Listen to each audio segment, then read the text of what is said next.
Tapi ini kalau kayak Chinese food ini kayak apa namanya? Kue tiao. Ada petainya, Mas. Di Thailand pete agak susah, lagi belum musim.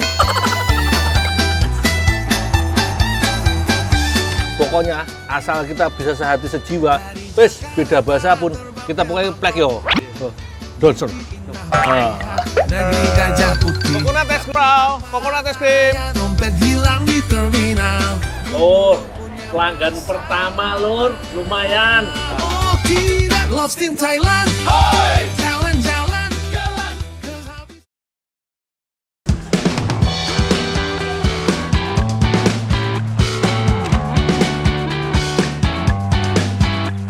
Loh, perjalananku ke negeri Gajah Putih membawaku sampai ke sebuah pasar terapung terbesar di sini, Lur. Pasar yang semua aktivitasnya ada di atas air ini mengharuskan setiap pengunjungnya menggunakan perahu untuk berkeliling kanal yang bercabang-cabang. Kalau nggak hati-hati, bisa nyasar dan malah parkir di tengah. Untung ada teman baru yang bantuin, jadi aman, Lur. Oh iya, tempatku ini namanya Floating Market Damnon Sadua yang berada di Provinsi Ratchaburi, sekitar 100 km dari kota Bangkok. Ya, kira-kira kayak jarak Jakarta-Bandung lah kurang dikitnya.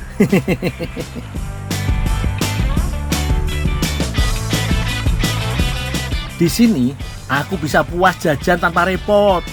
Semua jualannya ada di atas perahu. Dari buah segar, minuman dingin, sampai makanan khas Thailand. Wih, ada yang menarik itu, Lur.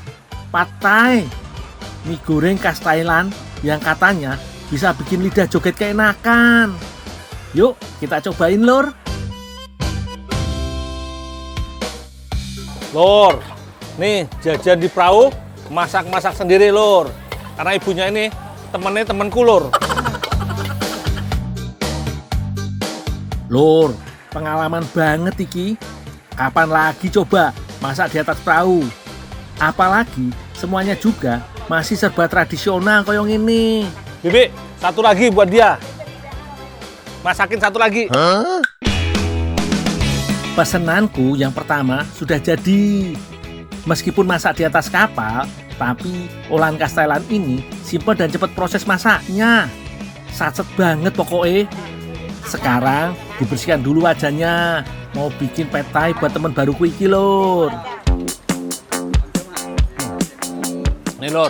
Di sini walaupun di sungai masaknya, tetap higienis dijaga.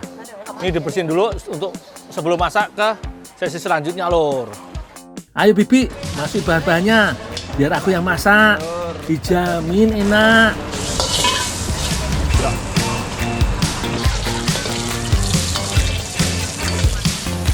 Telurnya ora arik dikit. Kemudian mie beras yang udah direndam masuk. Teksturnya lembut, Lur. Kayak perasaan kalau lagi jatuh cinta. Ini dia rahasianya. Tambahkan saus pad thai, dibuat dari asam jawa dan manis gula palem. Ada asin gurih kecap ikan. Cungok, toge. เตาเงะแล้วก็ใบกุยช่าย Oh, ya. Terakhir, sayurnya, Lur. Jangan lama-lama, biar tetap seger. Wih, warnanya udah cantik banget. Nih, Lur. Nih, masakan ala Thailand. Di sini namanya Pad Thai ya. Tapi ini kalau kayak Chinese food ini kayak apa namanya? Kue tiao. Ada petainya, Mas. Di Thailand pete agak susah, lagi belum musim. Pad Thai spesial ala gundul siap disantap.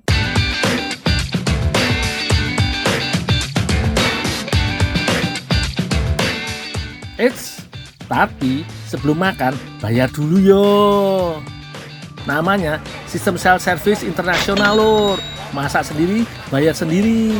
Thank you. Berapa? Thank you. Ya. Thank you. Kamu buat. ขอบคุณค่ะ Aku mau jalan lagi, Lur.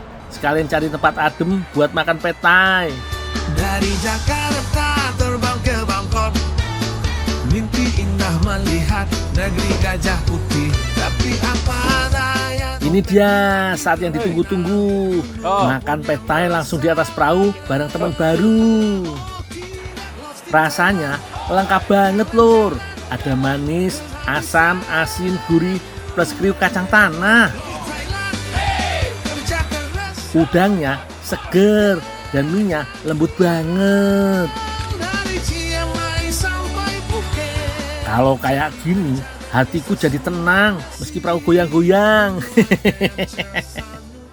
Lur, jadi cari temen itu nggak usah bingung bahasa lur. Pokoknya asal kita bisa sehati sejiwa, wes beda bahasa pun kita pokoknya plek yo. Donsor. Pokoknya bahasa Tarzan lur, bahasa isyarat itu lebih penting. Yang penting hatinya terbuka. Ternyata lumayan ngenyangin lur. Lur, pasar terapung Damnoen Sadua iki emang unik banget yo. Aku jadi inget di Indonesia ada loh pasar yang gak kalah unik. Nggak di atas air sih, tapi di tengah-tengah hutan bambu.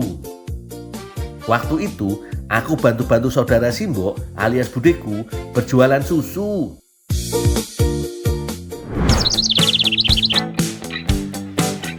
Selamat datang lur di Pasar Kramat, Kecamatan Pacet, Kabupaten Mojokerto, Jawa Timur. Pagi ini suasana pasar begitu ramai dan penuh sesak. Sesuai dengan namanya, Pasar Kramat memang bukan pasar sembarangan.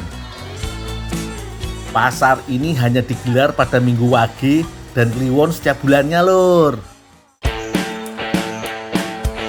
Aneka jajanan jadul, tradisional, dan ala-ala pedesaan bisa kita temui di pasar iki lur. Serasa kembali ke masa lalu yo. Kalau mau belanja di sini lur, uang rupiah yang kita punya akan ditukar dengan kepingan koin gobok yang terbuat dari bambu. Satu kepingan sama dengan Rp2.000 aja lur. Melihat pasar yang ramai, aku yo senang banget. Yang sehat, susu murni segar. Ini jadi kesempatan buatku untuk bantu-bantu jualan susu Mbak Yunya Simbo alias budeku lur. Bu, susu segar bu. Murah cuma 2 keping. Susu murni budeku iki cuma 2 keping 1 gelasnya alias Rp4.000 aja lur. Murah toh? Pas ya bu ya. Susu segar.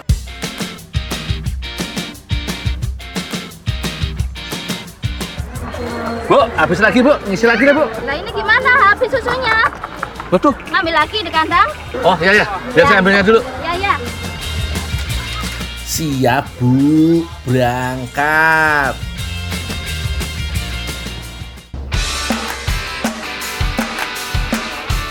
Semangat lur, mumpung masih pagi dan pasar baru tutup tengah hari. Aku mau ke kandang dulu, perah susu sapi segar lagi. 1 ekor sapi Holstein betina biasanya mulai memproduksi susu setelah melahirkan pertama kali pada usia sekitar 2 tahun. Dalam sehari saja bisa menghasilkan 25 liter susu, bahkan lebih lur.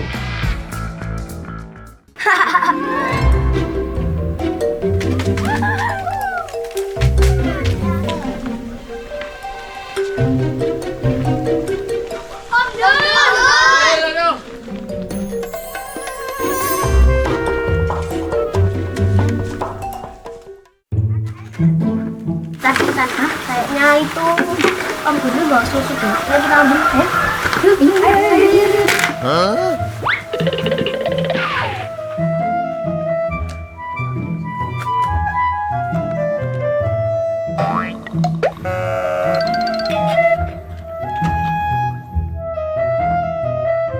Cepet Pak, Om Mau datang.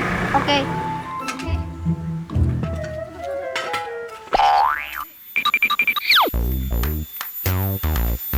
Walau lega setelah buang hajat, gak tahu kenapa perasaanku jadi gak enak ya Lur. Apa dek? Susu. Susu aku juga punya. Apa bedanya? Gak nyangka aku enak tenan iki Lur. Manis dan gurih banget susu sapinya. Seger Lur. Weh, makasih ya susunya ya. Ya. Baik banget ya anak-anak.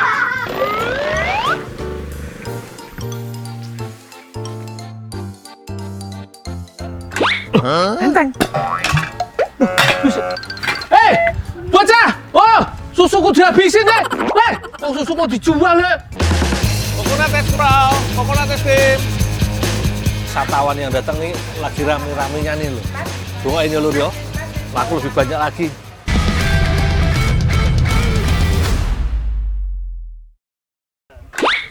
Enteng. Hei, bocah! Oh, susuku dihabisin deh. Bocil-bocil di sini gak ada takut-takutnya ngerjain orang ganteng. Hei! Dul, kau apa tuh kamu? Iki lho, Pak. Ngapa? Susu mau dijual disuruh si Mbok. Walah, Dul. Iku Malah anak-anak itu, Mbak. Ditekek lho, Mbak. Entek. Gak apa-apa, Dul. Aku duwe akeh di omah, tapi ono syaratnya. Emang ngono aku masak. Ayo. Wes aja ngapa kamu ayo. Masa opo? Wes ayo mel aku, Dul. Ayo. Wes. Orang rasake susuku.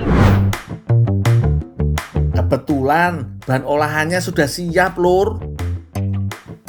Aku dan Mbak Sabrina mau bikin inovasi susu selendang mayang Lur. Kalau biasanya selendang mayang tersaji dalam wujud minuman segar, kali ini mau aku buat dalam bentuk kue Lur. Keren toh inovasinya Lur?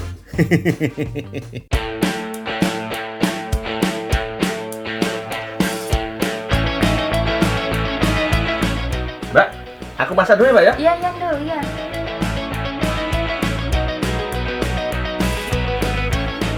Begitu adonan masuk ke wajan, aku harus cepat-cepat.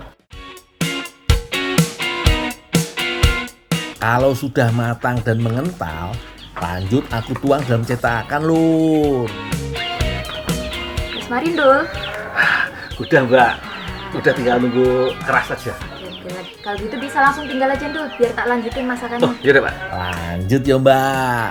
Sambil menunggu kue mengeras, tugas Mbak Sabrina tinggal bikin kuah gula santannya aja kok. Biar gurih manisnya dapat, masak susu segar bersama dengan gula pasir dan santan kental Lur. Untuk aromanya, potongan buah nangka dan daun pandan ikut masuk juga. Jangan lupa kasih garam secukupnya. Cantik ya Lur, kalau sudah hijau begini. Ini dia Lur hasilnya. Cake susu selendang mayang buatanku dan Mbak Sabrina. Cantik banget Lur. Manisnya pas, gak berlebihan. Gurihnya susu masih berasa. Pokoknya jos gandos Lur. Balik lagi ke Thailand Lur. Aku tadi udah janji mau bantuin bibinya temen baru iki buat jualan es krim kelapa. Yuk lanjut. Takut si bibi nunggu kelamaan.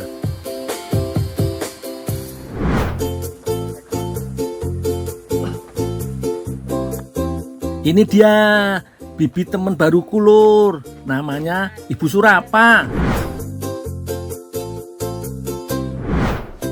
Beliau punya dagangan coconut ice cream alias es krim kelapa, jajanan seger khas di pasar terapung. Lur, nih aku dapat kerjaan lagi Lur. Nih, jualan es krim kelapa di pasar apung di Thailand. Nah, doain ya Lur ya, laris manis Tanjung Kimpul. Dagangan laris, duitnya ngumpul, Lur. Yuk, gas. Semua bahan jualannya sudah lengkap. Ada dandang berisi es krim, wok es, minuman dingin, kelapa segar, sampai topping-toppingnya. Kalau udah tersusun rapi gini, tinggal berangkat jualan keliling pasar terapung. Pokoknya, Lur, aku nggak mau cuma jadi penonton. Saatnya turun tangan jadi asisten pedagang es krim. Sensasi belanja di pasar terapung ini memang berbeda, Lur. Inilah kenapa Danum Nusa Dua jadi salah satu destinasi wisata paling terkenal di Thailand. Bikin orang yang datang pengen datang lagi dan lagi, Lur. Coconut es krim, coconut es krim. Lur, ini pengalaman baruku. Aku jadi pedagang es krim keliling pakai perahu. Bukan sembarang es krim tapi coconut es krim yang jadi salah satu kuliner paling dicari di floating market Danum Nusa Dua. Lur, nih wisatawan yang datang nih lagi rame-ramenya nih, Lur. Doain ya, Lur, yo. Laku lebih banyak lagi. Nih, penglaris, Lur, penglaris. Udah laku. Kalau bisa laku banyak, bisa ngumpulin duit, bisa pulang, Lur. Ini gara-gara brojo, duitnya dibawa brojo, HP-nya nggak aktif lagi. Aduh. Coconut es krim seger, Lur. Es krim kelapa asli Thailand. Murah meriah. Lur, pasar terapung ini memang selalu ramai, dipenuhi wisatawan dari berbagai negara. Coconut es krim? Apa? Nah, ada yang beli, Lur. Aku siapin dulu ya.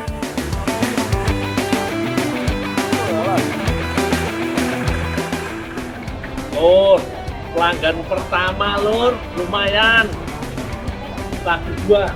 Oh, Thank you. jadi masih dua, walaupun countingan 10 bang. Es krim kelapa ini menawarkan rasa yang segar, manis dan unik. Cocok banget jadi pelepas dahaga di tengah panas matahari negeri Gajah Putih, Lur.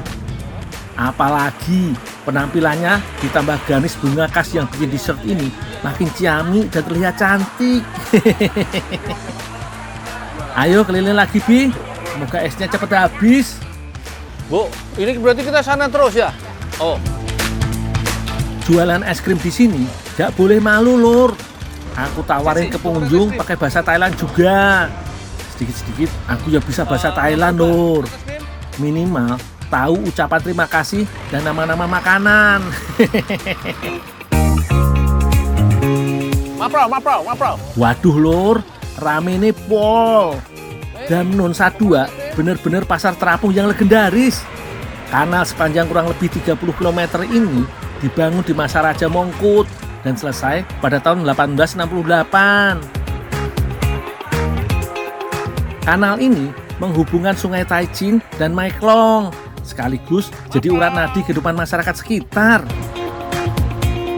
Sekarang, kanal yang dulu dibangun untuk pertanian dan transportasi ini berubah jadi salah satu ikon wisata paling terkenal di Thailand. Di sini, hampir semua kebutuhan ada di atas air. Mulai dari jajanan khas Thailand hingga perahu yang besar yang siap mengantar para turis dengan sensasi berbeda, Lur. Baru sebentar keliling, udah ada pembeli lagi. Ternyata es krim kelapa ini memang jadi incaran wisatawan. Pembeli berikutnya pun datang, dari wisatawan lokal hingga turis asing. Semuanya penasaran mencoba, Lur. Coconut es krim memang bukan hanya jajanan biasa, tapi sudah menjadi ikon kuliner yang melekat dengan suasana floating market. Ternyata gak cuma orang lokal, bule-bule juga pada suka, Lur. Lost in Thailand, oi, jalan-jalan. Lur, ternyata di Tinggal Brojo membawa berkah, Lur. Aku bisa dapat pengalaman-pengalaman baru. Nih, jualan coconut es krim, bahkan ke tempat-tempat yang baru, Lur. Jadi ini nyasar bawa berkah, Lur. Udah ditinggal Brojo, duitnya dibawa Brojo. Nyari bapak Brojo fotonya hilang. Tapi ya berkahnya aku bisa ketemu banyak orang baru, bisa ketemu kerjaan baru, bisa dapat pengalaman baru. Yang penting tetap semangat ya Lur yo. Jangan pernah putus asa. Jualan es krim di sini tuh bukan sekedar cari rezeki, Lor, tapi juga bikin banyak orang happy. Top Marco, top pokoknya. Perjalananku di sini akan selalu ku kenang, Lur. Kayak di rica-rica gitu, di oseng gitu ya. Liatin pakai sambal. Enak, tenan. Oh no.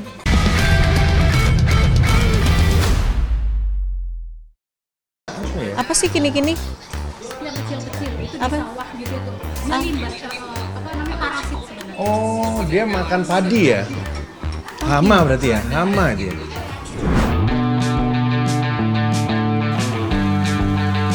Kegiatan membersihkan sawah dari gulma atau tanaman yang mengganggu memang harus rutin dilakukan. Tujuannya supaya tanaman padi bisa tumbuh bagus. Itu bocah-bocah pada ngapain ya? Sibuk bener kelihatannya. Dia mau cari Ya, anak apaan sih? kecil-kecil. Oh, Apa itu?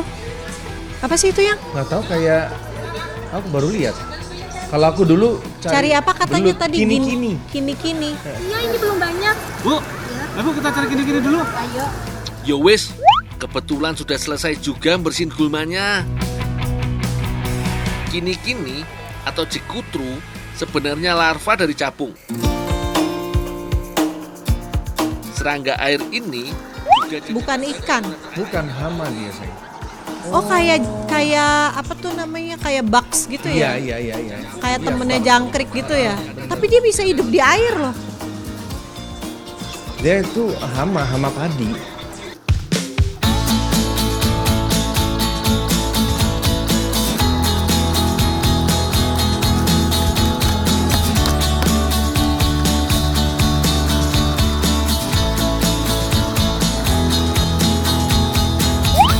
Nah, Mau Itu diapain? kalinya bu, Dicuci. cuci. Ya aku pengen banget lo liburan ke sungai gitu. Itu yang nanti aja yang kalinya itu sungainya Bersih bening. banget. Nanti saya tunggu di rumah ya. Nanti kita masakin ikannya di rumah saja. Oh iya teh. Ada Mau lumpur. dicuci, jangan sampai ada sisa lumpurnya. Oh, lumpur. Dicuci bersih, mau diapain sih? Kalau jejak sih Dimasak? makan, iya kan dia. Sumpah.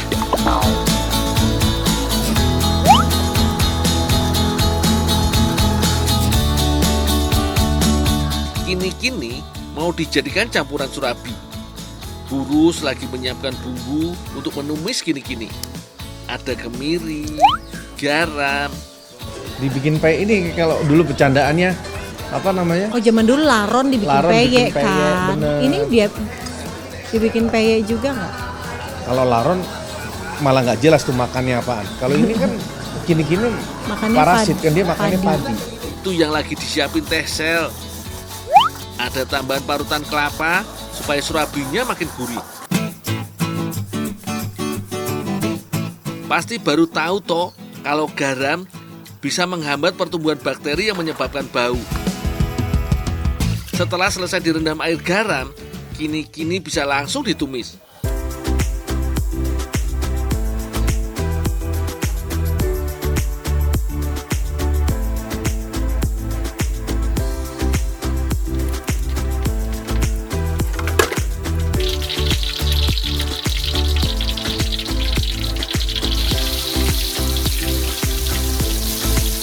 Bumbu-bumbu halus dimasak duluan yo. Setelah matang, baru masukkan kini-kininya. Di itu apa? Iya, Di kayak di rica-rica gitu. Iya, Eh, iya. di oseng gitu ya. Liatin pakai sambal. Enak tenan. Oh masih hidup. no. Oh.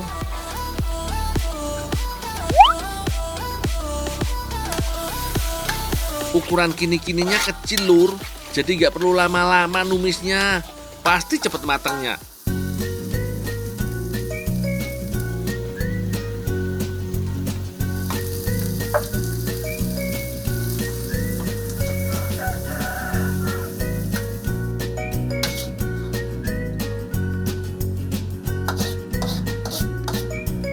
Sekarang bikin adonan surabinya.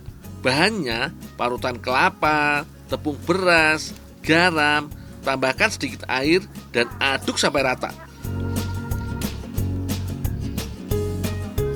Kalau mau surabinya lebih menarik, boleh diwarnai yo, pakai daun pandan aja sebagai pewarna alami hijau. Gampang kok carane. Surabi.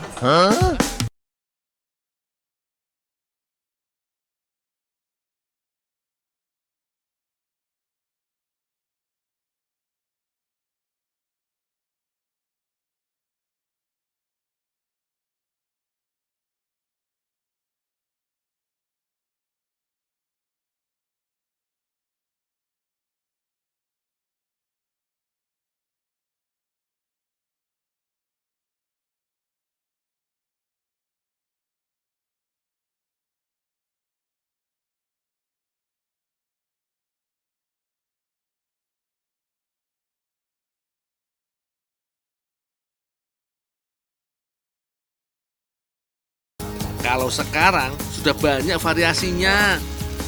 Kalau adonannya sudah setengah matang, bisa ditambahkan tumisan kini-kininya.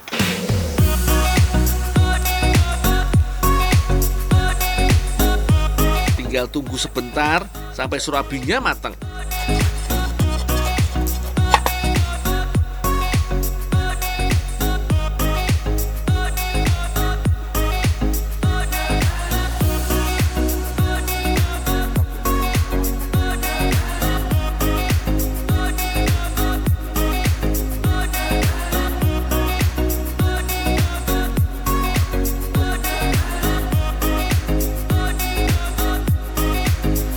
Piye lur, menarik toh tampilan isi surabi?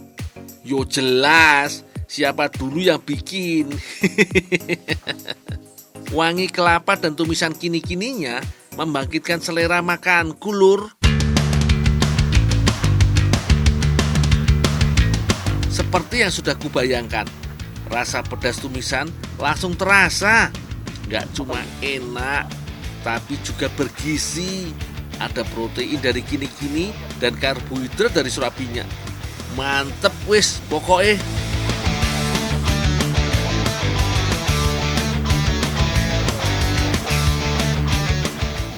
Seru banget, seru banget. Kalau aku baru sih, tahu soalnya. kalau aku seru proses nyarinya ya. Nyarinya Kamu ingat seru. masa kecil? Yoi benar. Dulu aku cari belut kan pakai pancingan gitu. Cari lubang-lubang di. Iya, dimasak sayang, dimasak kecil yang apa dipotong-potong, dibersihin dulu. Aku ngerasain bakar sendiri gitu dulu kayak gitu. Belum pernah. baru tahu itu ada Aku juga kini-kini. namanya kini-kininya baru kekinian gitu. Ya kita nggak tahu. Tapi menurut panjat yang tinggi.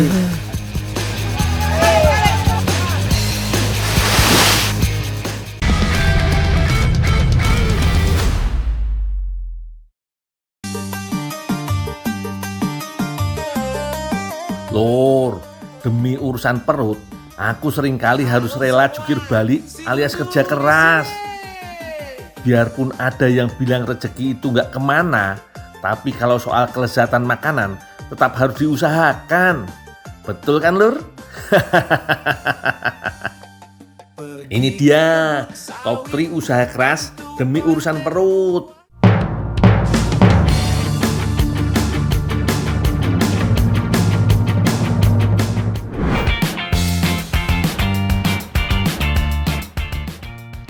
Di urutan ketiga ada sotong dun.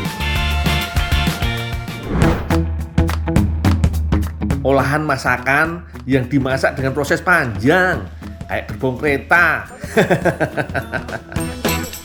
Beli, pindangnya yang diambil apanya beli? Yang diambil buahnya yang masih muda sama pelopahnya. Yang tinggi beli aja ya. Ah jangan yang tinggi. Saya Ah, beli yang punya wilayah sini. kita shoot aja. Udah, shoot aja. Ya. Bersama Belingakan, aku ditugaskan mengambil perlengkapan untuk memasak. Pelepah pinang dipilih karena memiliki tekstur yang aman untuk membungkus makanan. Kala itu, kami sepakat memasak dengan resep dan cara tradisional Pulau Dewata, Bali.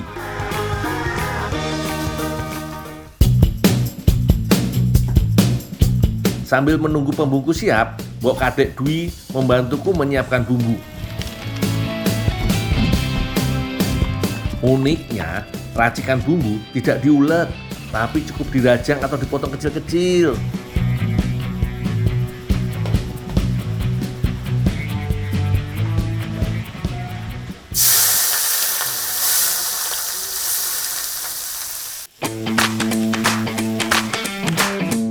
Lanjut, bumbu ditumis bersama dengan daging sotong. Sengaja sotong dimasak dalam waktu singkat untuk menjaga teksturnya tidak keras. Nih, Bo, pinang mudanya, Bo. Langsung dimasukin. Ya, masukin aja. Tahap berikutnya, sotong yang sudah dibumbui dibungkus dengan pelepah pinang. Pelepah pinang memang sering dipakai untuk membungkus makanan karena berdinding rapat dan tidak mudah bocor. Ini dia yang membuat menu makanan khas Pulau Dewata ini spesial.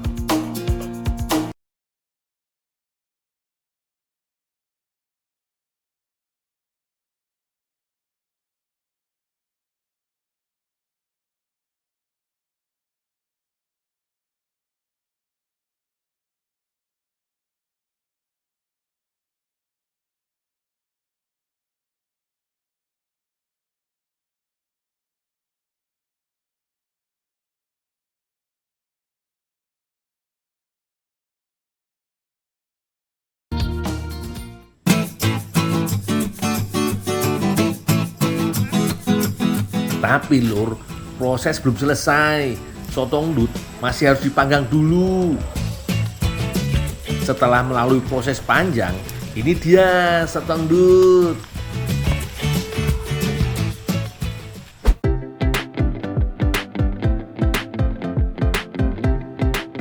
Bumbunya mantap ini. Proses yang berbeda menghasilkan rasa yang berbeda pula. Rasa pedas dan gurih terasa lebih lezat, berpadu dengan daging sotong yang empuk. Jos gandos, lur. Yang ini gak kalah seru, lur. Di posisi kedua ada olahan mangkok tiram.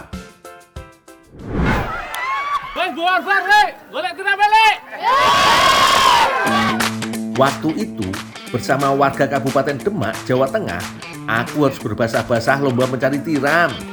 Tepatnya di Desa Bedono, warganya biasa mencari tiram di perairan sungai yang berbatasan langsung dengan laut.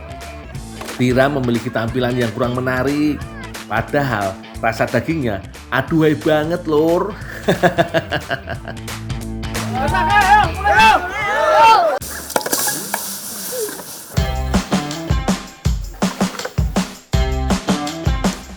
Jangan salah sangka yo, lur. Aku bukan sedang masak batu, tapi merebus tiram untuk mengambil dagingnya. Setelah kurang lebih 20 menit, air panas akan membuat cangkangnya terbuka. Kalau sudah begini, daging tiram akan lebih mudah diambil, lur.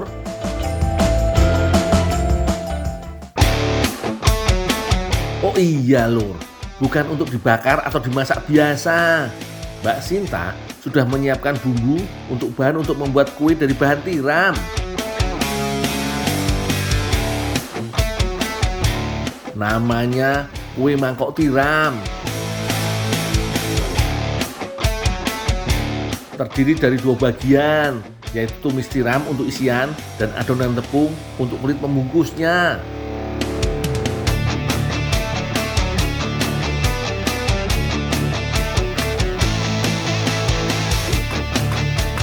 Dul, Ya, Pak. ini bumbunya. Oh, ya, Pak.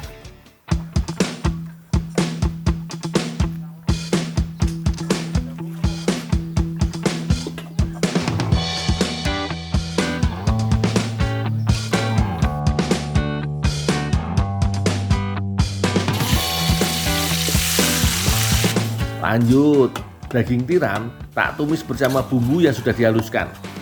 Jangan terlalu lama, lur, biar dagingnya nggak alot.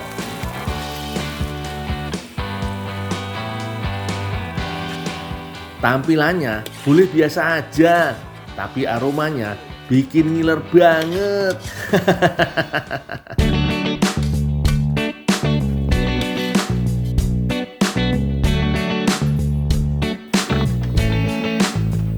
Mbak, ini Mbak, tiramnya udah matang. Makasih ya, Dul. Oh, ya Mbak. Sambil menyelam, 2 pulau terlewati. Tumis tiram matang, Mbak Sinta pun sudah selesai membuat kue mangkoknya. Lanjut, isi kue mangkok dengan tumis tiram yang tadi sudah tak masak.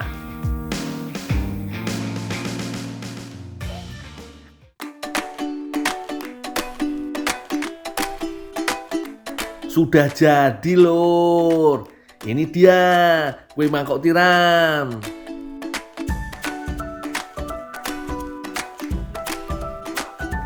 Kalau boleh jujur, Lur, ini perpaduan yang ciamik.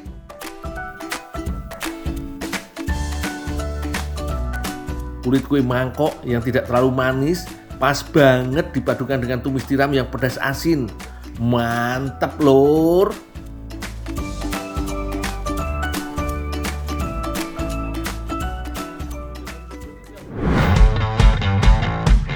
Yang ini sudah pasti paling butuh usaha keras untuk urusan perut.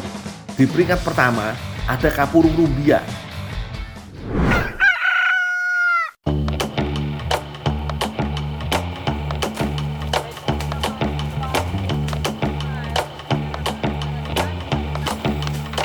Yuk, pipa ayo.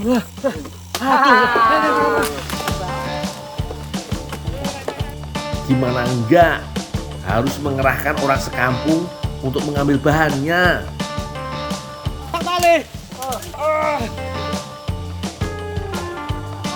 Bersama warga Pangkep, Sulawesi Selatan, aku diminta membantu mengambil bahan olahan makanan, batang rumbia yang akan digunakan untuk membuat sagu.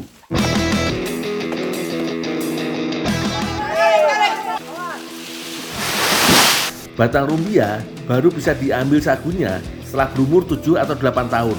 Di saat batangnya sudah sponsor ini, Lur. Makanya kegiatan ini harus dikerjakan rame-rame. Kalau sendiri, pundak bisa sengkleh, Lur.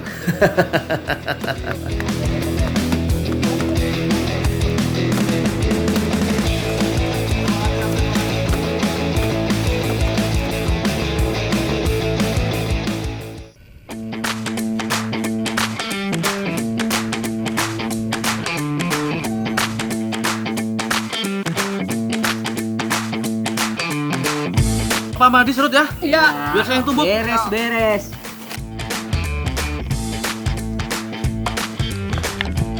Lanjut, batang rumbia diserut untuk memudahkan proses tumbuk. Sagu rumbia didapat dari hasil endapan serbuk batang rumbia yang didiamkan semalaman.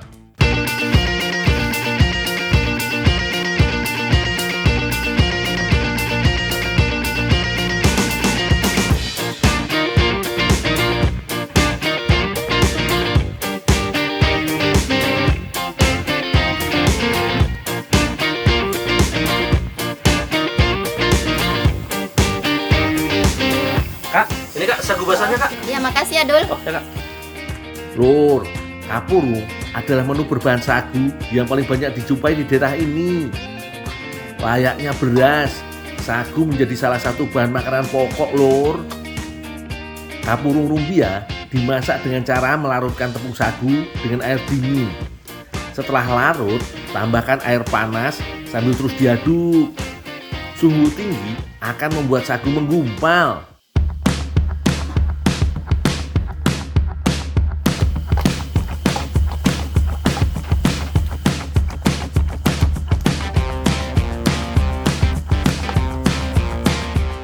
Uniknya, kapurung dibuat menggunakan 2 lidi. Cara yang sederhana, tapi hanya tangan terampil yang bisa mengerjakannya. Terakhir, air dingin digunakan untuk mempertahankan bentuk bulat kapurung dan menjaga kapurung tidak saling menempel.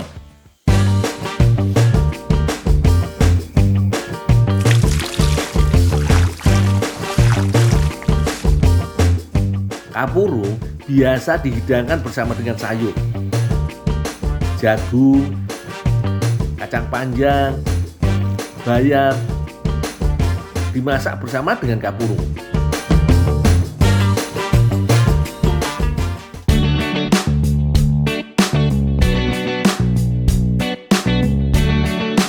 Ini lor, hasil kerja keras yang berbuah kenyang. Kapurung rumbia enaknya bikin susah lupa. Lor, ternyata perut ini gak kenal negosiasi. Kalau lapar ya harus diisi. Tapi setiap usaha selalu membuahkan hasil, termasuk usaha keras demi urusan perut. Jadi lur, jangan takut capek, karena di ujung keringat selalu ada rasa nikmat.